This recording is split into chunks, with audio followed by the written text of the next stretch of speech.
বেগমগঞ্জে ধর্ষণ মামলায় আসামি করা হচ্ছে বাহিনী প্রধান দেলোয়ার এবং একলাশপুর ৯ নম্বর ওয়ার্ড মেম্বার মোয়াজ্জেম হোসেন সোহাগকে। ধর্ষণের ঘটনার পর নির্যাতিতা মেম্বার সোহাগের কাছে বিচার দিলেও ঘটনা ধামাচাপা দেওয়া হয়েছিল। এদিকে এখনও দেলোয়ার বাদল গ্রুপের ভয়ে মুখ খুলতে সাহস পাচ্ছেন না এলাকাবাসী। সোহেল রানা ক্যামেরায়, নোয়াখালী থেকে সহকর্মী আশিকুর রহমান অপু রিপোর্ট। বিচারের বাণী ১ মাসেরও বেশি সময় কেঁদেছিল নীরবে।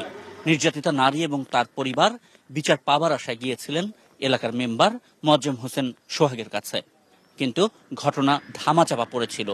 ভিডিওটি হঠাৎ ভাইরাল হওয়ায় এখন সরব সবাই। চট্টগ্রাম রেঞ্জের ডিআইজি আনার হোসেন দলবল নিয়ে ঘটনাস্থল পরিদর্শন করতে আসেন। জানান, এলাকার মেম্বারকেও আসামি করা হচ্ছে ঘটনা ধামাচাপা দেওয়ার অভিযোগে।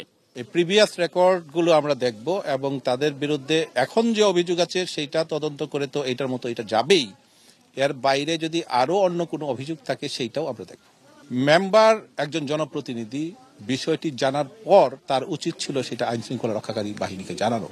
মেম্বার না হয় ঘটনা ধামাচাপা দিয়েছিলেন, কিন্তু আশেপাশের এলাকার মানুষেরা কেউই কেন এই ঘটনার প্রতিবাদ করেননি, প্রশ্ন উঠছে সেখানেও। প্রত্যন্ত গ্রাম বলতে যা বোঝায় অনেকটা সেরকম। এই জায়গাটিতে মাত্র 4টি বাড়ি, কিন্তু যেদিন ঘটনা ঘটে সেদিন অন্য 3টি বাড়ির কোনো সদস্যকে টের পাননি।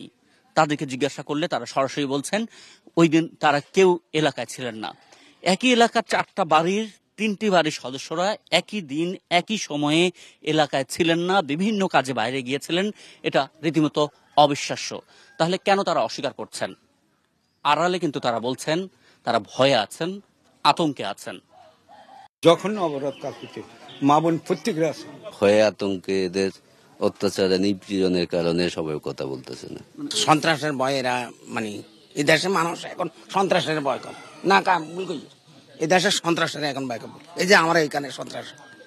এই ভয় এবং আতঙ্কের পেছনের নাম দেলোয়ার বাহিনী। কে এই দেলোয়ার বাহিনী?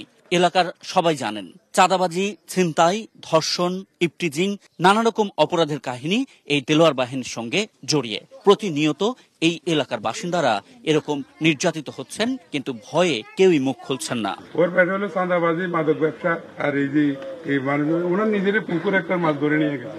এই দেলার ওনারও জিজ্ঞাসা করে, আমরা এলাকাবাসীকে জিজ্ঞাসা করি। এরা 40-50 জন আছে স্যার, খেলা আমি না স্যার, আমি এলাকায় নির্বাচন করছি বিদে স্যার। আপনার দেলোয়ার বাহিনীর প্রধান দেলোয়ার এবং মেম্বার সোহাগ সহ এই ঘটনায় মামলায় এখন পর্যন্ত 6 জন নিশ্চিত আসামি পাওয়া গেল।